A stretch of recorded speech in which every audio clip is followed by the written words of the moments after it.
The sleek white spacecraft hovered silently above the Earth's surface, its cloaking device rendering it invisible to the primitive human technology. Inside the vessel, two green-skinned, long-haired, dark-haired humanoid females sat at the controls, their white jumpsuits a stark contrast to the dimly lit interior. "Are you sure about this, Vala?" the younger of the two asked, her emerald eyes filled with uncertainty. Vala, the elder and more experienced of the pair, nodded solemnly. "We have no choice, Virana. Our people are dying. The males of our species have been rendered infertile by the Krillian virus. If we don't find a solution soon, the verdant will cease to exist." Virana's delicate features twisted in anguish. But to abduct humans? It seems so barbaric. Vala placed a comforting hand on her companion's shoulder. "I know it's not ideal, but we've exhausted all other options. The humans are genetically compatible with our species. They may be our last hope." Virana sighed, her slender fingers dancing across the ship's controls. "I've located two potential candidates, Dr. Ethan Tucker, a renowned xenobiologist, and Dr. Liam Hendrix, a brilliant physician.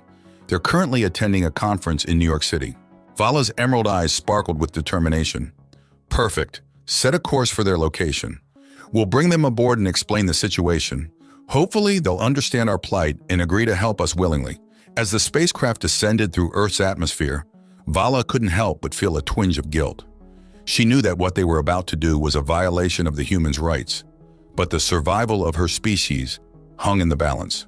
She steeled herself for the task ahead, knowing that the fate of the verdant rested on her shoulders.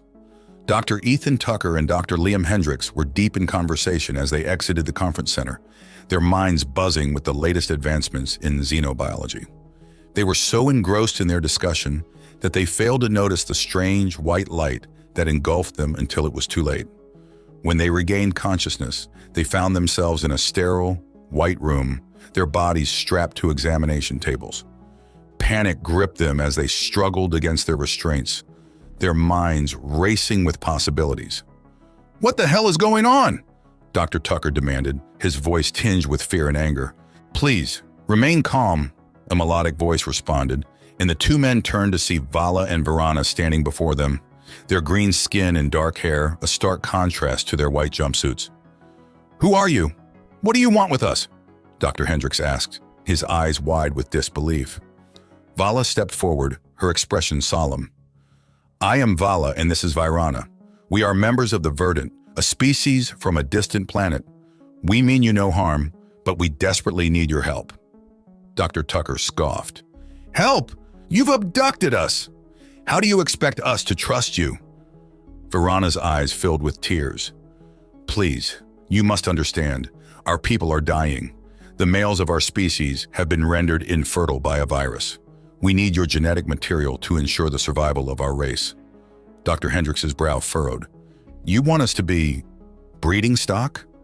Vala shook her head. "No, not like that. We would never force you to do anything against your will. We're asking for your help, your cooperation. In exchange, we can offer you knowledge and technology beyond your wildest dreams." The two men exchanged a glance, their minds reeling with the implications of the aliens' request. They had dedicated their lives to the pursuit of knowledge and the betterment of all life forms. Could they really turn their backs on an entire species in their time of need? Dr. Tucker sighed, his shoulders slumping in resignation. "If we agree to help you, what guarantee do we have that you'll return us safely to Earth?" Vala's expression softened. "You have my word, Dr. Tucker. We are not monsters. We are simply a species fighting for survival, just like you." As the two men pondered their decision, they couldn't shake the feeling that they were about to embark on a journey that would change the course of their lives forever. Little did they know that their choice would not only impact the fate of the verdant, but the future of humanity itself. Dr. Tucker and Dr. Hendrix sat in stunned silence as Vala and Virana explained the dire situation facing the verdant. The two alien females spoke of a once thriving civilization, now on the brink of extinction due to a cruel twist of fate. "The Krillian virus appeared without warning," Vala said, her voice heavy with sorrow. "It swept through our population like a wildfire, targeting the reproductive systems of our males. Within a matter of months, our birth rates plummeted to near zero." Virana, her emerald eyes glistening with unshed tears, continued, We tried everything: genetic engineering, cloning, even interbreeding with compatible species from nearby star systems. But nothing worked. The virus had adapted to every countermeasure we employed. Dr. Hendrix, his curiosity piqued despite the circumstances, leaned forward. "And you believe that human genetic material is the key to your survival?" Vala nodded. "Our scientists have run countless simulations. Human DNA is remarkably similar to our own, yet possesses a unique resilience to the Krillin virus. If we can successfully integrate human genetic material into our reproductive process, we may be able to create a new generation of verdant immune to the virus's effects." Dr. Tucker, his brow furrowed in thought, asked, "But why us specifically? Surely there are other humans who would be more suitable for this task." Virana's gaze met his, her expression earnest. "We have been observing humanity for some time, Dr. Tucker. Your species possesses a remarkable capacity for adaptability and innovation, and you in particular have demonstrated a keen intellect and a deep compassion for all forms of life." Dr. Hendrix, a hint of a smile tugging at his lips, added, "Plus, we're not too hard on the eyes, right?" Vala and Virana exchanged a glance, a flicker of amusement passing between them. "While physical attractiveness is not our primary concern, we cannot deny that you possess qualities that we find appealing." Dr. Tucker, his cheeks flushing slightly, cleared his throat. "I appreciate the compliment, but we need to focus on the matter at hand. If we agree to help you, what exactly would be required of us?" Vala, her expression turning serious once more, replied, "We would need you to provide us with genetic samples, sperm to be precise. Our scientists would then work to integrate your genetic material into our reproductive process, with the goal of creating a new generation of verdant that can resist the Krillin virus." Dr. Hendrix, his eyebrows raised in surprise, asked, "And how exactly would we provide these samples?"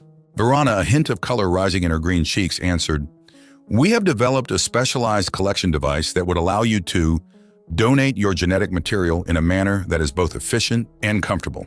Dr. Tucker, his mind racing with the implications of their request, said, "I understand the gravity of your situation, but we need time to think about this. It's not a decision we can make lightly." Vala, her expression sympathetic, nodded. "Of course, Dr. Tucker. We would never force you to do anything against your will. But please consider our plea. The fate of our entire species rests in your hands." As the two alien females left the room, Dr. Tucker and Dr. Hendrix were left to ponder the weight of the decision before them. They had dedicated their lives to the pursuit of knowledge and the betterment of all life forms. But this was a request that went beyond anything they had ever encountered. Could they really turn their backs on an entire species in their time of need? And if they agreed to help, what would be the consequences? Not just for the verdant, but for humanity as a whole.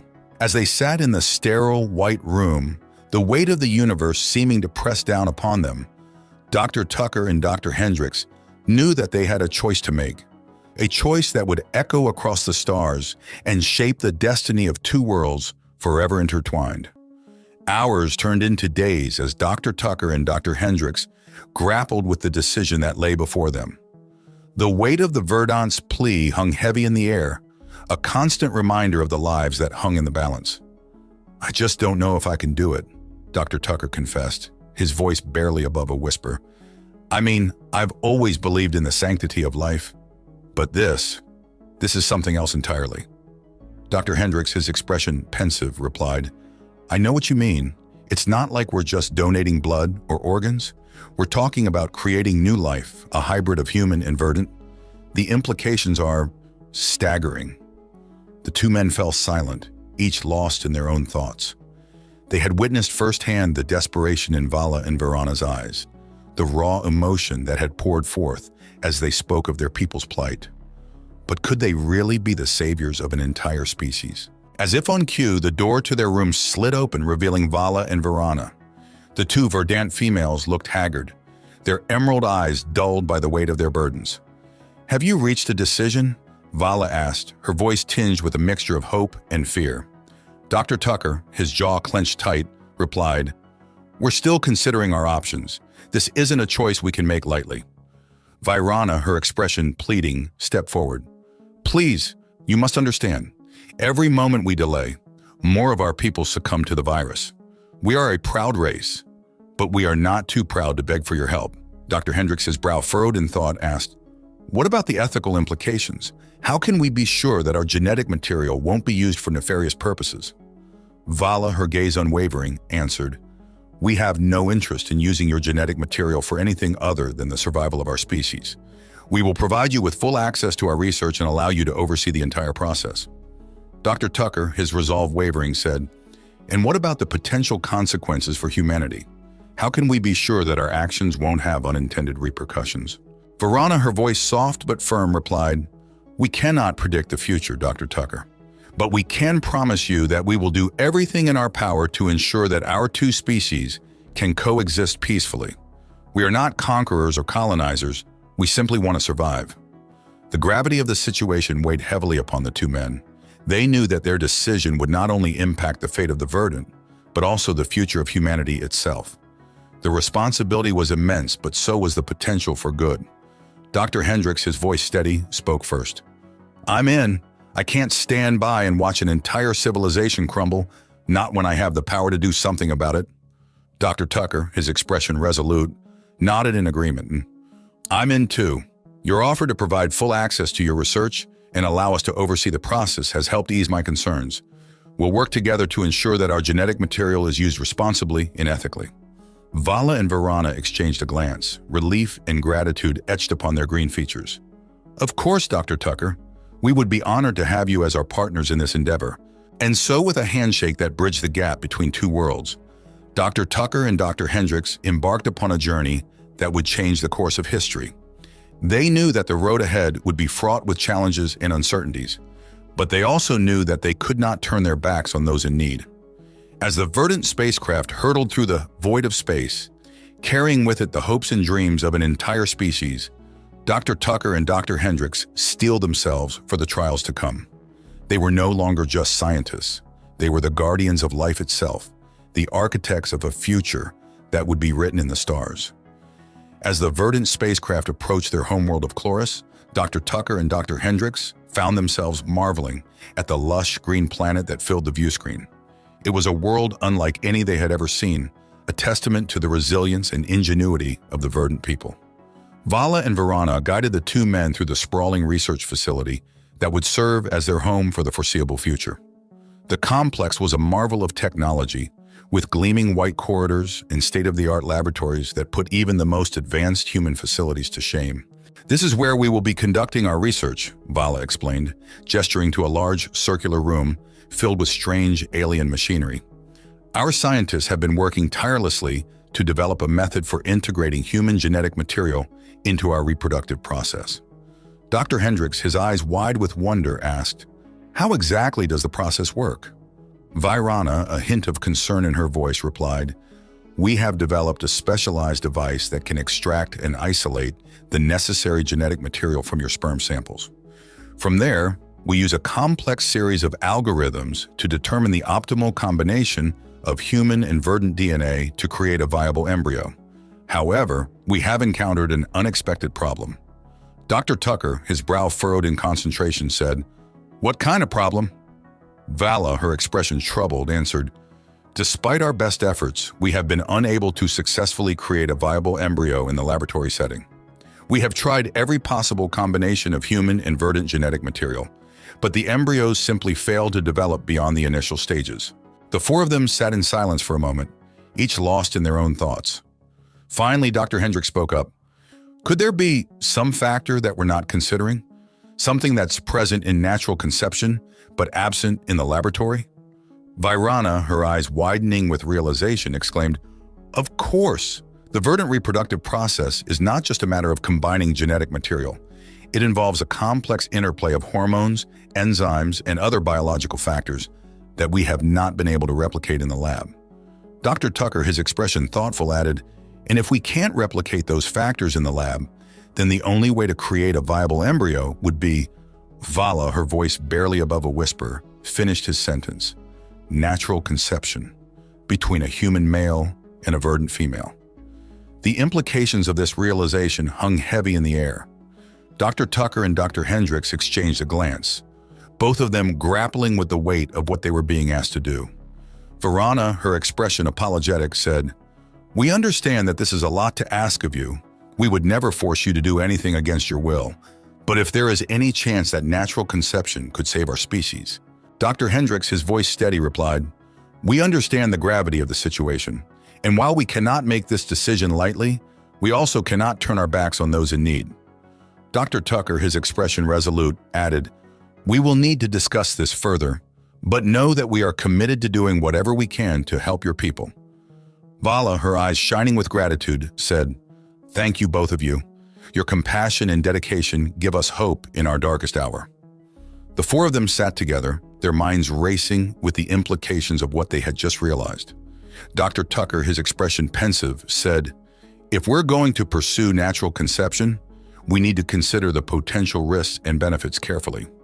Virana nodded, her brow furrowed in thought. On the one hand, natural conception may be our only hope of creating viable embryos and saving our species from extinction. But on the other hand, we must consider the emotional and psychological impact on both the human and verdant participants. Dr. Hendrix, his voice steady, added, "There's also the question of genetic compatibility. While our initial tests suggest that human and verdant DNA are compatible, we can't be certain of the long-term effects on the offspring." Vala, her expression determined, said, "We have to weigh these risks against the alternative, the complete extinction of our species. If we do nothing, the verdant will cease to exist within a generation." Dr. Tucker, his eyes locked with Vala's, said, "We understand the gravity of the situation, and we're committed to doing whatever we can to help. But we need to approach this with caution and care, ensuring that everyone involved is fully informed and consenting." Virana, her voice filled with conviction, added, "Our people will embrace the offspring as a symbol of hope and the unbreakable spirit of the verdant. They will be a testament to our resilience and adaptability in the face of adversity."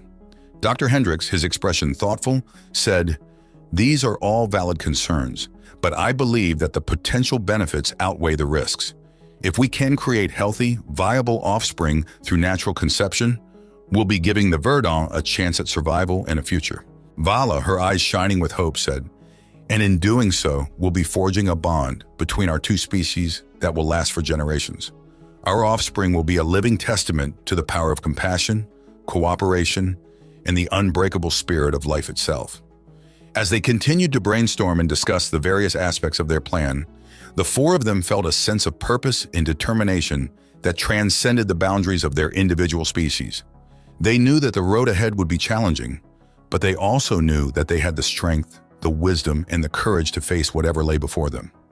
Dr. Tucker, his voice filled with conviction, said, "We'll need to proceed carefully and methodically, ensuring that every step of the process is carefully monitored and controlled. We'll also need to provide emotional and psychological support for everyone involved, recognizing the immense personal sacrifice that this decision entails." Virana, her expression softening, added, "And we'll need to approach this with the utmost respect and compassion, honoring the autonomy and dignity of every individual involved. This decision requires deep reflection and unwavering commitment from all of us." As the four of them continued to talk late into the night, they felt a sense of kinship and connection that transcended the boundaries of their individual species. They knew that they were embarking on a journey that would test the very limits of their courage and conviction, but they also knew that they were not alone. But even as they grappled with the enormity of the task before them, they also knew that they had the strength, the wisdom, and the determination to see it through to the end. Together, they would find a way to bridge the gap between their two worlds and build a future that was bright with promise and possibility. In the days following their decision to pursue natural conception, Dr. Tucker, Dr. Hendrix, Vala, and Virana found themselves grappling with the profound emotional and psychological implications of their choice. The weight of their responsibility hung heavy in the air, a constant reminder of the uncharted territory they were about to embark upon. Vala and Virana, their expressions a mix of determination and trepidation, approached Dr. Tucker and Dr. Hendrix in the research facility's common area. "We've made our decision," Vala said softly, "but we can't help but feel a sense of nervousness about what lies ahead. This is uncharted territory for all of us." Dr. Tucker, his eyes filled with understanding, took Vala's hand in his. "We're in this together, Vala. We'll face whatever challenges come our way with compassion, respect, and unwavering support for one another." Dr. Hendrix nodded in agreement, his gaze meeting Virana's. We've considered every angle and weighed the risks. We believe this is the right path forward, and we'll be there for each other every step of the way. As the four of them continued to plan and prepare, they found themselves growing closer, their bond deepening with each passing day. They shared meals, exchanged stories, and found solace in each other's company, drawing strength from their shared purpose and the knowledge that they were not alone in this uncharted territory. Vala and Varana were not the only Verdant women to volunteer for the program. A group of nearly 100 brave and determined females, each with their own unique stories and motivations, stepped forward to be part of this groundbreaking endeavor. Dr. Tucker and Dr. Hendrix found themselves in awe of these women's courage and dedication to their species' survival. The two human doctors worked tirelessly day and night to ensure the success of the natural conception program. They met with each volunteer individually, discussing the process and addressing any concerns they might have. As the program progressed, Dr. Tucker and Dr. Hendrix found themselves forming deep, intimate bonds with many of the Verdant women.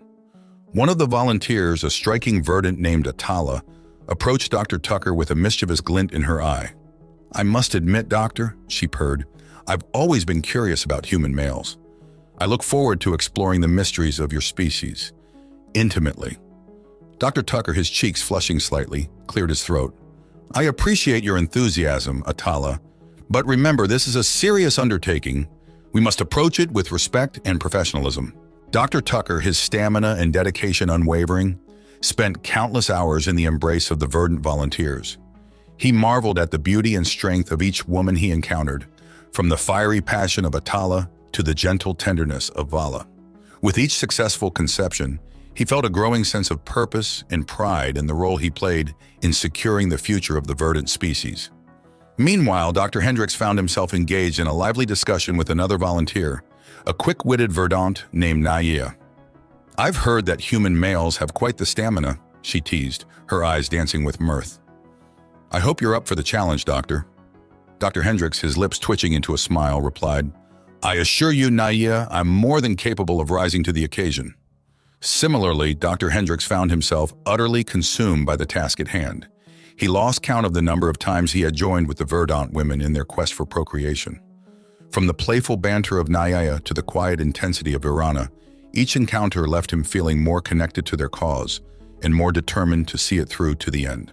As the weeks turned into months, the signs of their success became increasingly apparent. The research facility buzzed with excitement as more and more pregnancy tests came back positive. Dr. Tucker and Dr. Hendrix, their bodies and minds pushed to the limits, found themselves marveling at the sheer number of Verdant women they had impregnated. But even as they celebrated these victories, the challenges they faced seemed to multiply. Some members of the Verdant Society expressed concerns about the potential consequences of their actions, questioning the wisdom of interspecies reproduction and warning of the potential for unintended consequences. Dr. Tucker and Dr. Hendrix, their resolve unwavering, addressed these concerns head-on. "We understand the risks," Dr. Tucker said, his voice steady and clear, "but we also understand the cost of inaction. If we do nothing, the Verdant will cease to exist. We have a moral obligation to do everything in our power to prevent that from happening." Dr. Hendrix, his eyes filled with conviction, added, "We have considered every possible angle, every potential outcome, and we believe with every fiber of our being that this is the right thing to do." As the first Verdant-human hybrid babies began to take shape in the wombs of Vala, Virana, and the dozens of other brave volunteers, the couples stood together, their eyes filled with hope and wonder. They knew that they were witnessing the dawn of a new era, a future in which two worlds would be forever intertwined. They knew that the challenges they faced were far from over, but they also knew that they had each other, and that together they could face anything that lay ahead. For in the face of adversity, they had discovered the true meaning of unity, of compassion, and of the unbreakable spirit of life itself.